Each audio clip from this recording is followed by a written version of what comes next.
Again, here we are at the McDonald Observatory, and Kurt Vanderhorst, a friend of mine here, has a 30-inch f5 obsession, and this is a rather unique telescope. It has a primary mirror from the Soviet Union. With the fall of communism, we're getting some high-quality mirrors from Russia, and make it even more special. Kurt's mirror is made with what's it called, Kurt?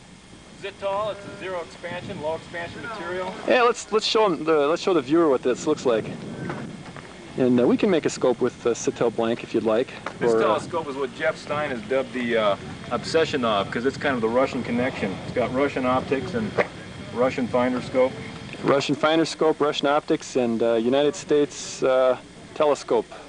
Yeah, the good old. Now this is a full thickness mirror, virtually, and it's he's got some holes drilled in the bottom to reduce the weight. We decided to go with an 18-point cell because of the holes he had would not accommodate a 27-point flotation cell, and besides it's virtually full thickness anyhow, and 18 points is more than adequate.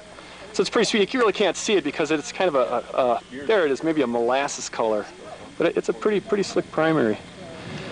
How do you like the scope, Kurt? You've had it, what, about 3-4 months now? I love the scope. I picked it up in May, I guess. Yeah, from you. This has been at my place, right. 4 or 5 months, I guess, but it was, I had the optics for about a year, and I was here last year with a scope that I'd thrown together in about 10 days. Some joke, actually, the scope, but the optics were here. And then spent the week talking Dave into building this, because I knew what I wanted, and I knew Dave built the best ones of what I wanted, and I just didn't feel like making one.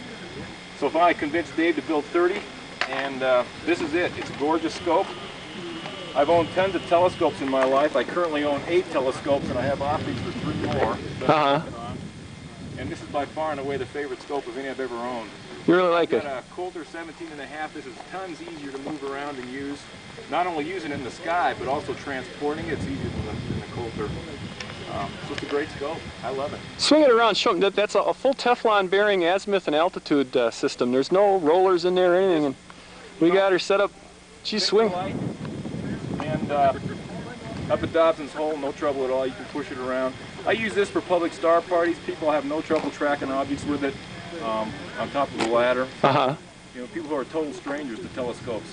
You just tell them to grab it, start pushing it around, and they do. They catch on. No problem. It's great. You don't have to fight it.